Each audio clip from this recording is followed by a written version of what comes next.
We gave 4 last year, and many of you that have come back for this year enter the year saying, how can they have more things to say about him? Well, we definitely have more to say today, and I want to admit that our speaker, Father Dwight Burkett, I think he wins the prize. This is the largest crowd, and with the weather the way it is, I have something I have to promise you. And after the talk, everything's over with. For those of you who've never had a copy of the history of Newman University that was put out the mid-90s, it was actually in honor of our 60th. You may have one of these for your own. So just so you know that we do have them, and we'll be handing them out afterward if you'd like to have a copy. Now, this morning, Father Dwight Burkett came into my office. He was here rather early, and I will have to tell you, he's very excited about giving this talk, but he's also a little bit nervous. And I was admiring that he got here as early as he did, and of course he was faithfully returning a number of items that he had used from archives, and I knew he would. My first encounter with Father Dwight Burkett was as his instructor and academic advisor. Now, don't get the idea that therefore I am about 100 years old. We're not that far apart in age. But I've known since that time of his love of history as well as my own. And when I approached him over the summer to think about possibly giving this talk, he debated for a while, but he got interested. And since that time, he's even brought some of the other priests to even see the McNeill collection that we are so fortunate to have here at Newman. And of course, we know that the diocese has even more. And theirs, of course, is a different type of things that they have. And I'm not going to go into that because Father Dwight will be upset. Now, he did bring his own cheering section, I've noticed, but some of them have told me they're going to come up here in the front to make faces at you. So with that, I will turn it over to him. Thank you so much.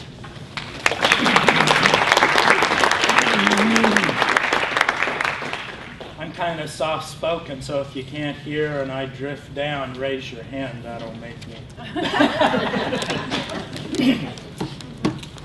Yeah, Sister called me way last summer, and when something's 6 or 8 months away, it doesn't sound so bad. But the last few weeks, as I've been going through the material, is a little different. What I would like to do, and as I talk to a sister, is look at Monsignor McNeill through kind of a prism as a priest, because first and foremost, he was a priest, and a lot of what he did came out of that experience and vocation that he had as a priest. And so I want to look at things that probably haven't been covered. The problem of a priest speaking is, as I look out, you start to get those glazed over eyes that you have at homilies and sermons in church. That's okay. It reminds me of the story of the doctor and the lawyer and the priest that went deer hunting. And they're walking through the woods, and all of a sudden a deer hops up, and they all raise their rifles and shoot.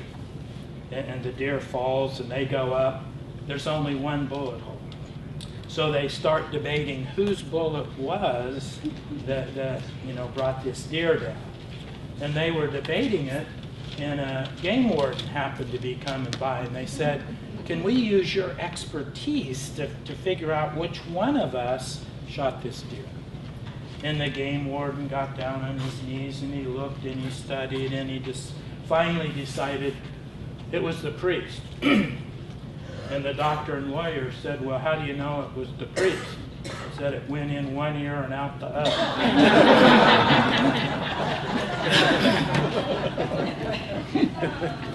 So if it goes in one ear and out the other, I'll understand.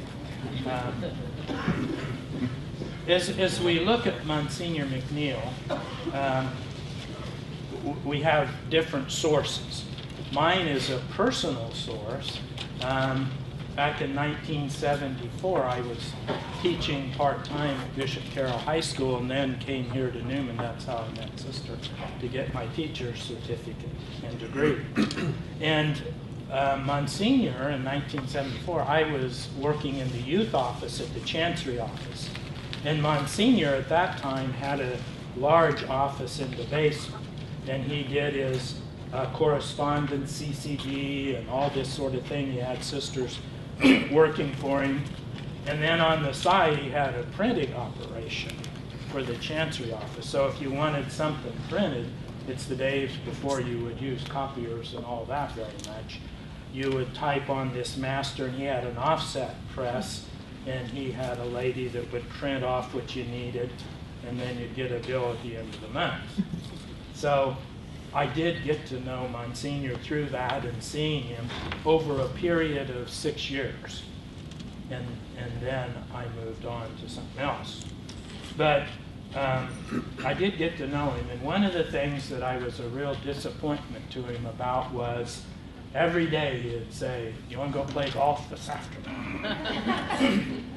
And I was just 2 years ordained, thinking you had to work all the time. He was a little older and realized you didn't have to, so I was a great disappointment to him in that. So I knew him personally. There are two priests here who knew him far better than I did. Father Eck was in Fredonia as pastor, while Monsignor was chaplain at St. Margaret's Mercy Hospital in Fredonia. Father O'Borney knew him when he was a deacon and as a young priest.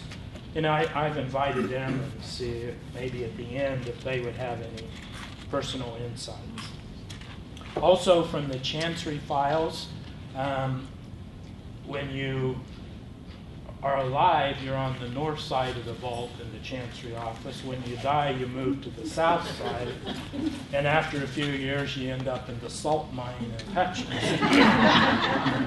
So that's where I got the file for Monsignor. The archivist, Sister Loretta, got it for me, and surprisingly let me take it home. Most archivists aren't that nice, but Sister was too.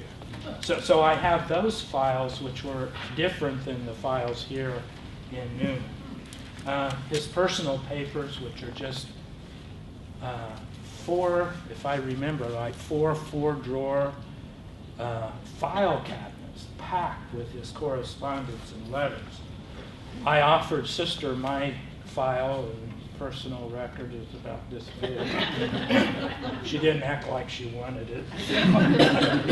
So one of my nephews would probably be stuck with it. But anyway, I used those.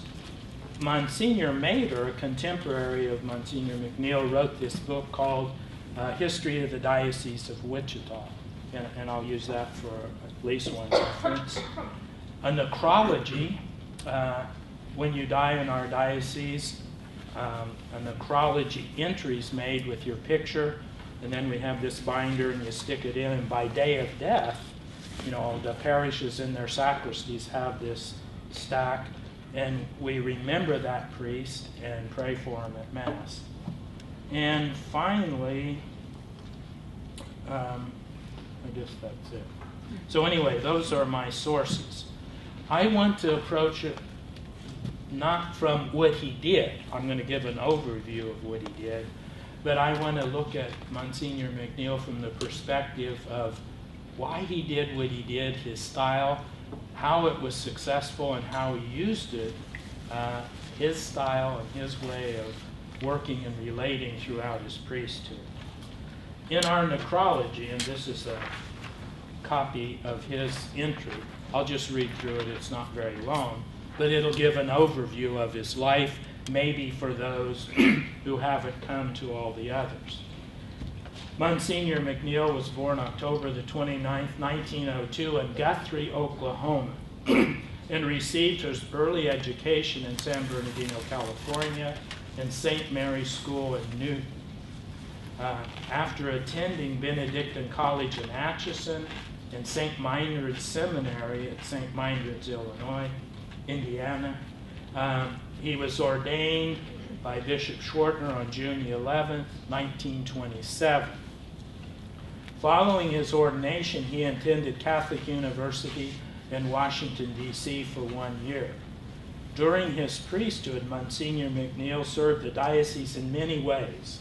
He was diocesan director of schools, was the first pastor of St. Peter Claver Parish in Wichita, was president of Sacred Heart Junior College, founding president too, Right. Yeah. Was pastor of St. James Parish in Augusta, chaplain of St. Margaret Hospital, Fredonia, chaplain Villa Maria in Mulvane, and also was officialis, that's the one in charge of the tribunal, the canon law part of church. When you buy land or sell parishes or whatever, you have to do that in marriage cases. He was a diocesan consultor, director of CCD, director of the Venezuelan missions, and director of special CCD services. Monsignor died of a massive stroke on December 16, 1980. And Bill, who knew him, worked in the youth office and knew him, was saying at his funeral at Aleppo, it was a freezing cold, bitter day. The family might remember that too. But his funeral was celebrated at St. Mary's Parish. Bishop Maloney, the bishop at the time, wrote, or said in his homily, Monsignor McNeill has served in nearly every position in the diocese that a priest could fulfill. And I dare say there's no one else that did what he did.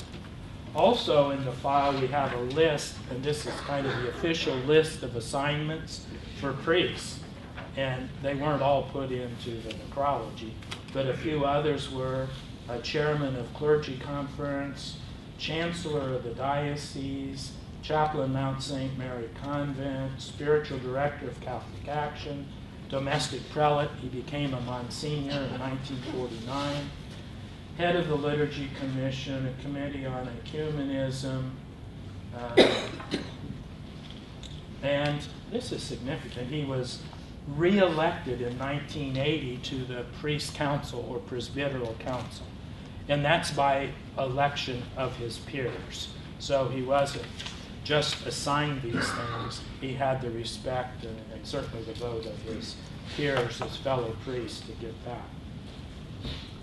Monsignor McNeill entered the seminary in 1921, and in the file was his letter of application and one letter along with what are called demissorial papers. I think the seminary sends the diocese these Latin papers saying this person could be ordained.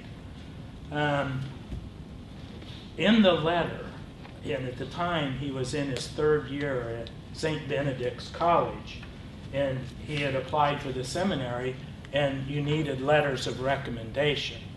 In my day, I was at Capon High School, the vocational director came, you met with him, your pastor wrote a letter of recommendation, you saw the bishop and you were in.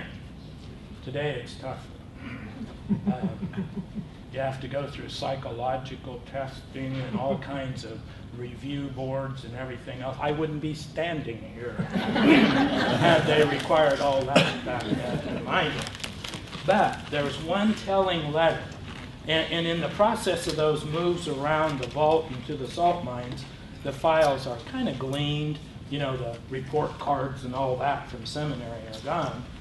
But the archivist, and it might have been Sister Jacinta, one of your sisters in those days, saved this one letter, and it was from the office of the director of I don't know what, but probably male student, well, they were all male students at St. Benedict's at the time.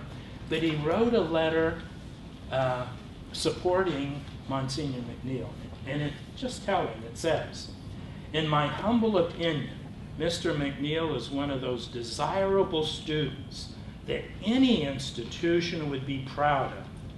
All through his college work, he has been a splendid student, active and energetic in his work, and he applied himself. I'd love to see my letter of recommendation. He was never arrested. Never caught. Never caught, yeah. But the letter goes on and says, we would have very much liked to have had him stay at St. Benedict's for his philosophy class. And then he quickly apologized, not as a Benedictine student, as a class.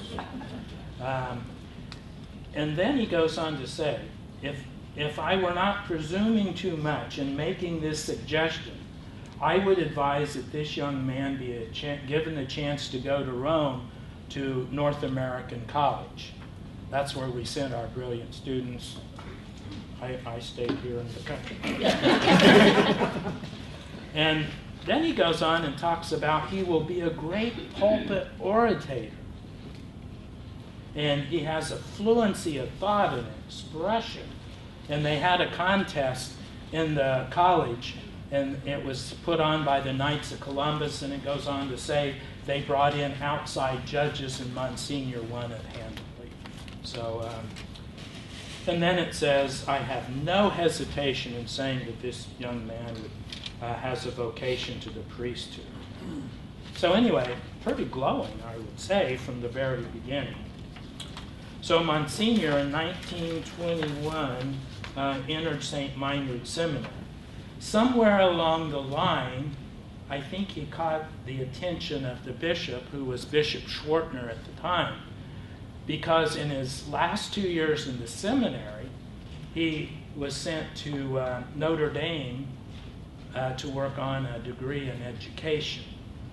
And then, right when he was ordained, he had 1 more year, and so right after ordination, he was sent back to Notre Dame, and then from there, he went to Catholic University.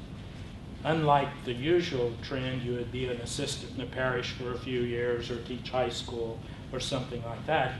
He continued in this academic plan that the bishop had. In 1927-8, he was at Catholic University in Washington and got an MA in education.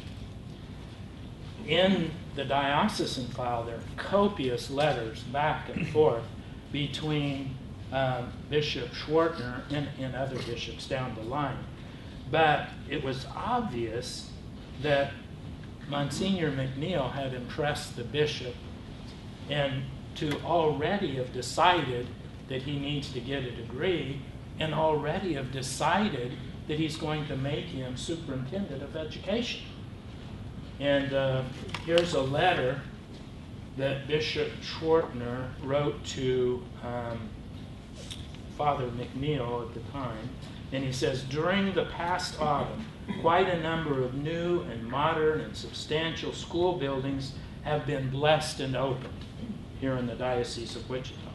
Some other schools are in the process of construction, and work on several more will begin in the spring. Within a reasonable time, I feel that the material part of our school work will be well underway, so that it will be possible to raise the standard of teaching efficiently. And so basically he's saying, when you're done with school, I'm going to make you superintendent. Now think about that for a minute. Here's a young man who the bishop knew because he was a seminarian. After 1 year of ordination, was making him superintendent of the schools. Who here ever taught in high school, grade school, or anything like that? Anybody? Quite a few people.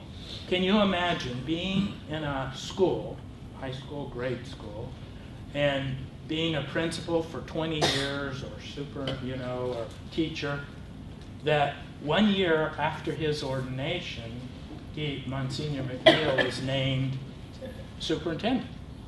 Can you imagine in your school, someone just out of school, 1 year, never been in a classroom, comes in to be principal? I mean, think of that. You would probably be a little upset, as I would have been too. But that was the plan.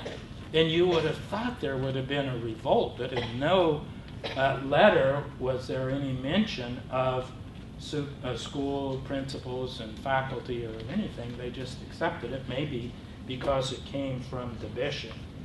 But one of the things about these 3 summers in Notre Dame in the 1 year at Catholic University was that Monsignor went and he studied. And most of us would go to Washington, D.C. and get our degree and visit the monuments and that sort of thing.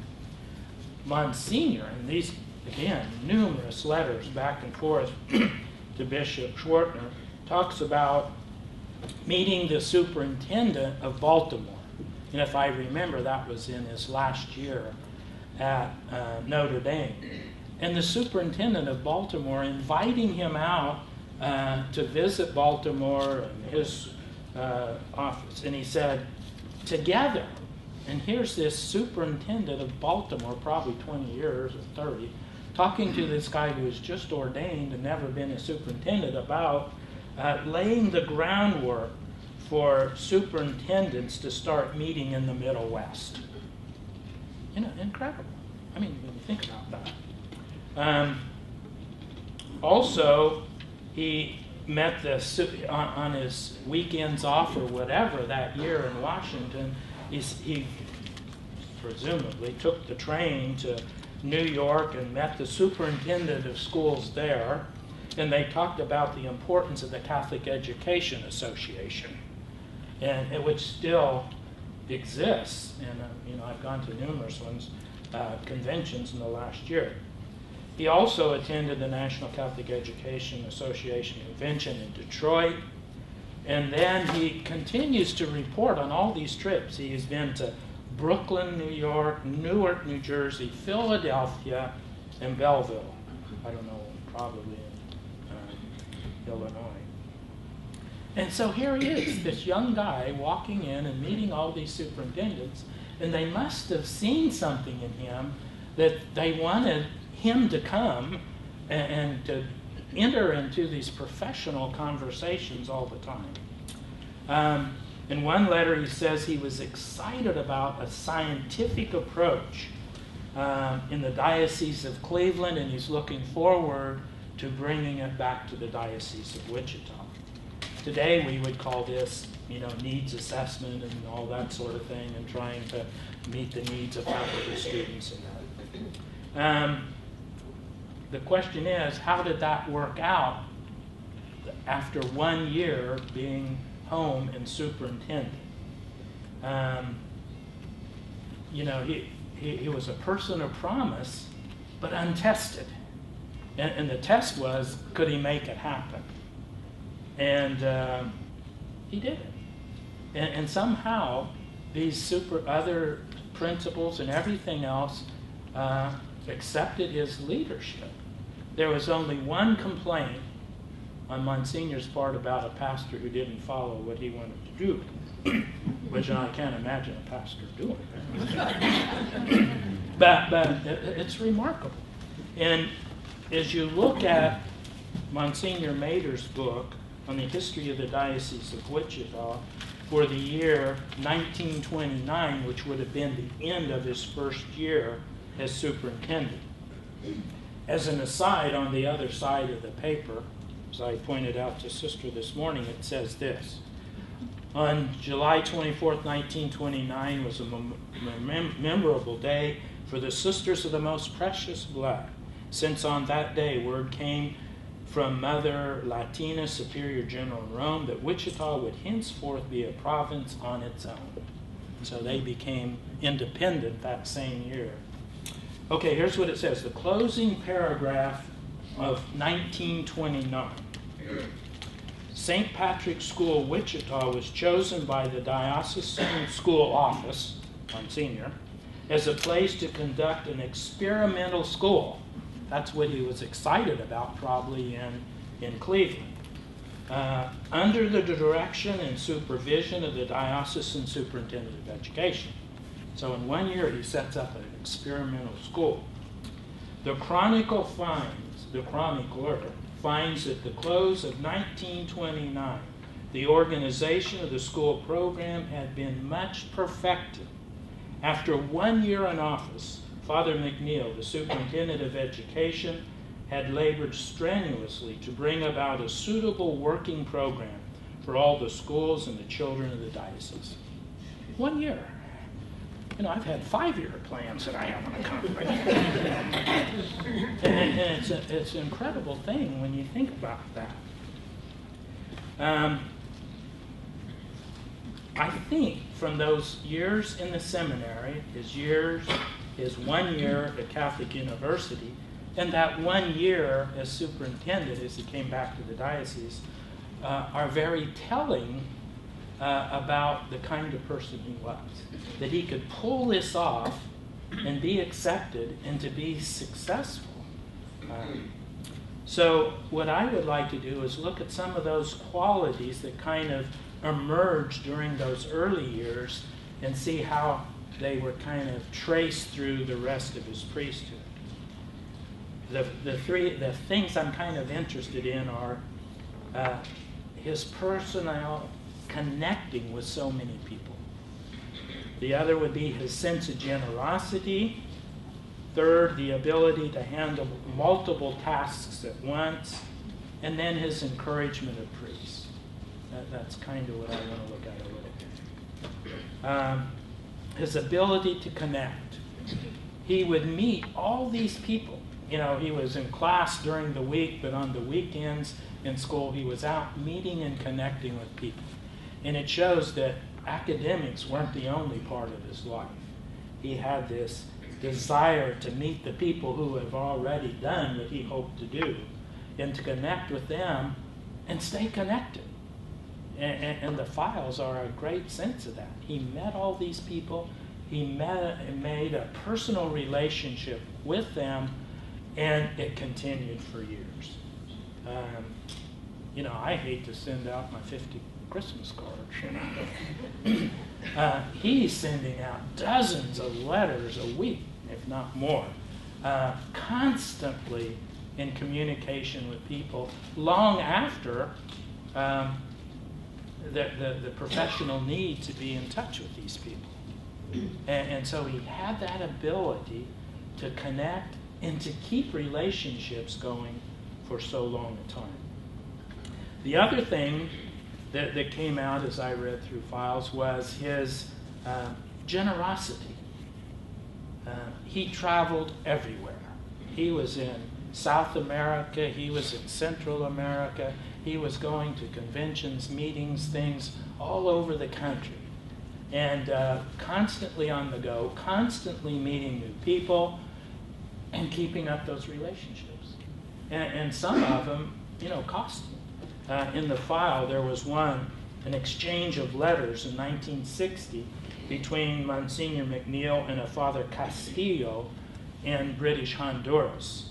Now it's Belize and Honduras. It was British Honduras at the time.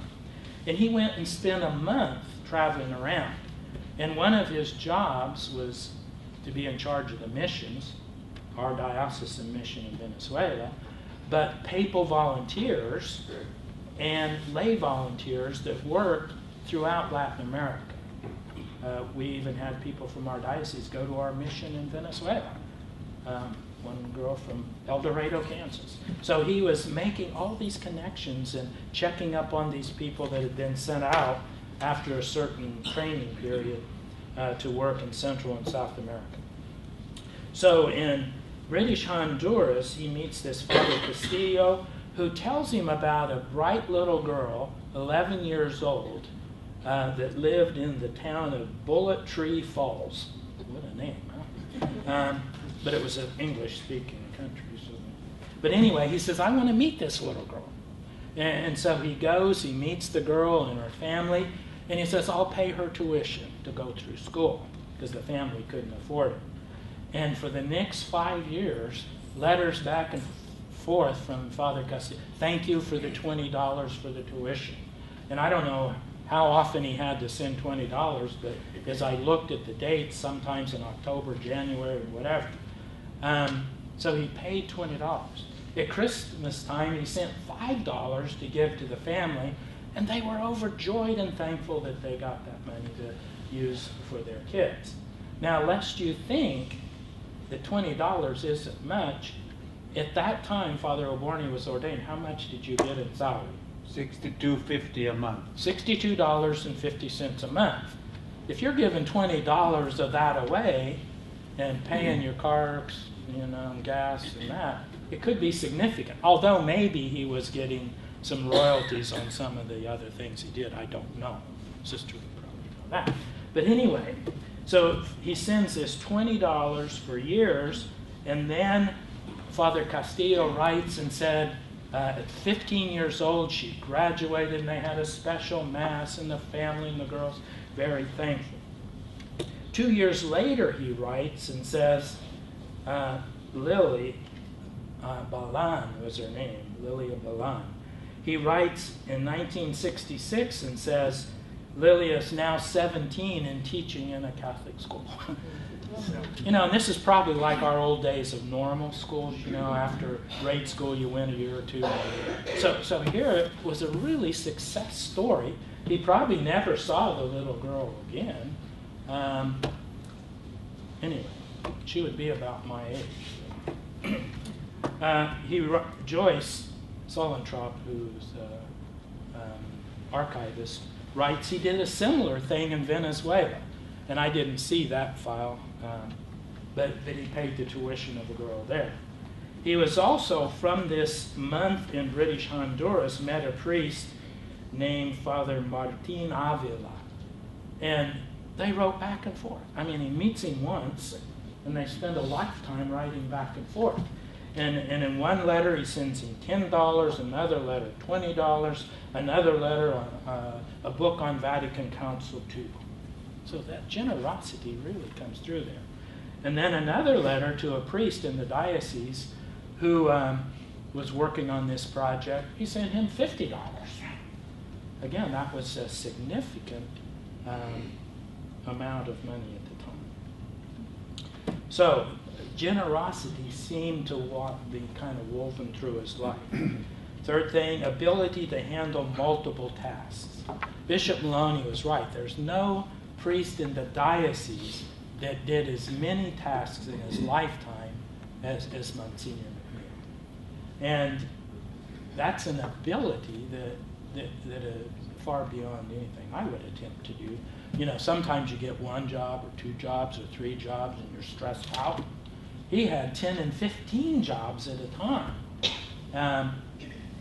And one of them, he had been director of the mission in Venezuela. And I talked to one of our priests that was down there, and he said, yeah, he was tough and tight. Now, missionaries only get the money that comes from the States. That your collection down there is $2 a week or something.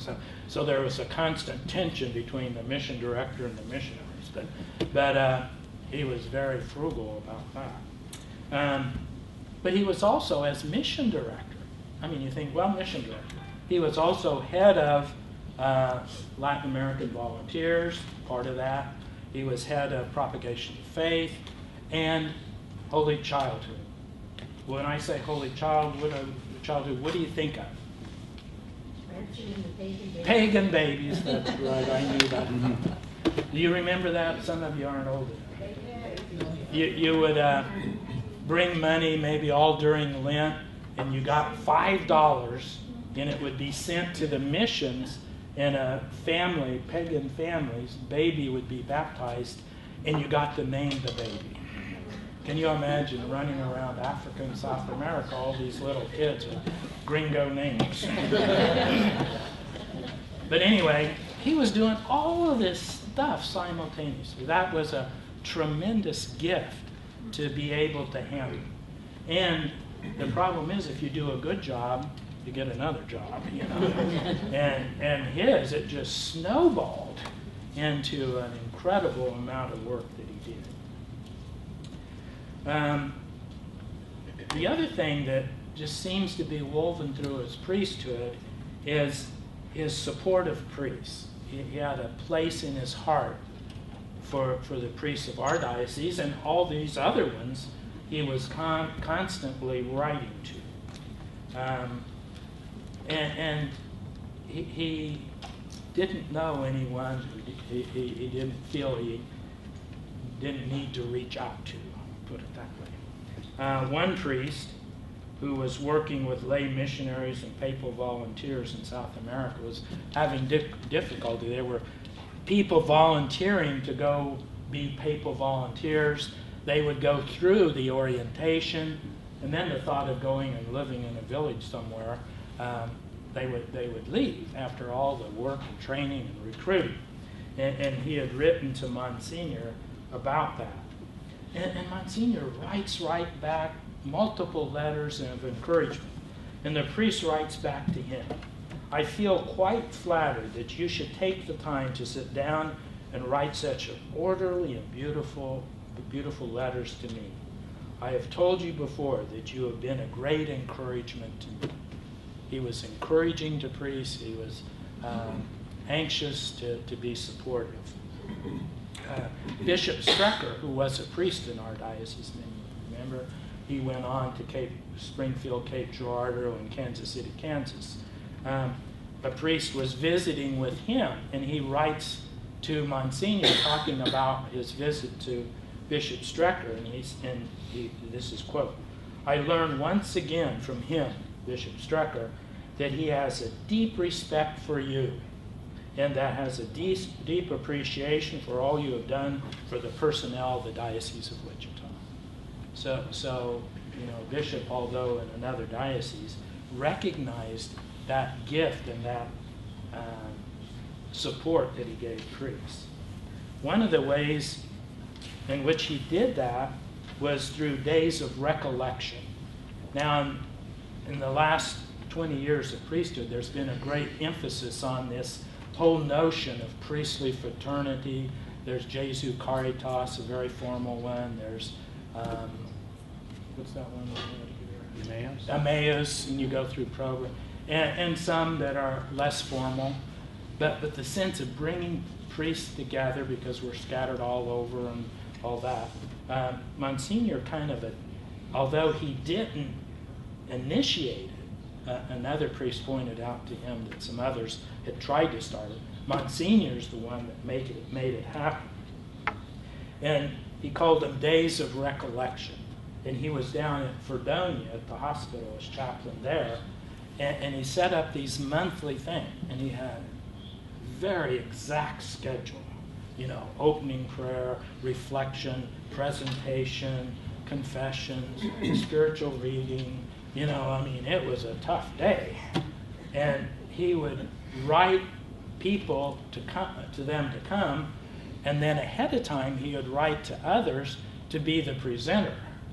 Well, a lot of times they didn't want to because it was just too much work, I think. But Father Paul and Father Ivan both were presenters at these things somewhere along the line. And he would send out invitations. It was a monumental work just to keep this thing going. And they would meet at the hospital and have lunch there and their day and mass or whatever, and they had to pay $2. Monsignor Tunney, he tried to get this spread throughout the diocese. He had success at Pilsen. Monsignor Tunney took on this project, but he didn't follow Monsignor's outline, much to his dismay, I think. But Monsignor's group went on for years. In fact, Father Paul and I were in it after Monsignor Walsh had taken it over. So this notion of caring and outreach to priests is certainly evident in the files. The other thing was small groups. He liked to bring people together to study things. In the 60s, especially with Vatican Council II, he was on diocesan committees for liturgy and that sort of thing. And it was a real change to go from Latin facing the wall to facing people, transition to that. And he was very helpful, at least worked hard at, bringing the theory of Vatican II down to practical life. I've talked longer than I wanted, but having gone through what I went through, and there's certainly far more that I haven't, some of the questions that were raised in my mind, was he a charismatic person to make this happen? Did people just follow him because of his personality? And I don't think so. Maybe some of you who knew him, I don't know. I think he just worked hard. And he had a goal, and he just stuck with it and was persistent. I don't know. What was his motivation? You know, I'd love to have him come here. I have a whole set of questions now that I wouldn't have thought of asking 30 years ago. What was your motivation to do all this? You know, didn't you ever want to go fishing or whatever? I'm you know, and I think he would say, because the bishop asked me, because I'm obedient, and because I want to serve. I would, you know, there's not much complaining about things that happened, that he just did them. I don't think he was just trying to grab different things to just be in charge of them. When Bishop Maloney, I think, asked if he would want to give up being in charge of the mission in Venezuela, Father McCormick had just come home, and he willingly did that. So it wasn't like he had this little kingdom he was trying to guard. Another question I'd ask, did you really like to travel, or was that just what you had to do your job? You know, I have a feeling he loved to travel. Others might do that. He could be kind of rigid, you know, on his programs, and people would write in and say, you know, on your outline for a day of recollection, why don't we cut this back a little? Oh, thank you for your letter, and it never changed. So he was pretty rigid about things. What would be the most fulfilling thing in his life, I wonder? One of the things that I think he missed was being a pastor. Granted, he was in Augusta Parish, he was in Peter Claver Parish, and Aleppo, but with all these other jobs, he could never really be a pastor. And we diocesan priests become diocesan priests mainly because we want to be in parishes and work with people. If we want to be professors, we'd be Jesuits, or missionaries, we'd be married. And he never got to do that. And I would want to ask him, did you miss that aspect of being a priest? Monsignor McNeill, as you've seen if you've been to most of these talks, certainly left his mark on this diocese and the church in the United States with his involvement outside the diocese, left his mark in education. He left his mark in this institution. He's the one who would be the father of Sacred Heart. Many people over the years have benefited from his, a sister called it workaholic, approach to life. He just, because of all this, he touched a lot of people. And he certainly was a remarkable person and a good priest. That's it.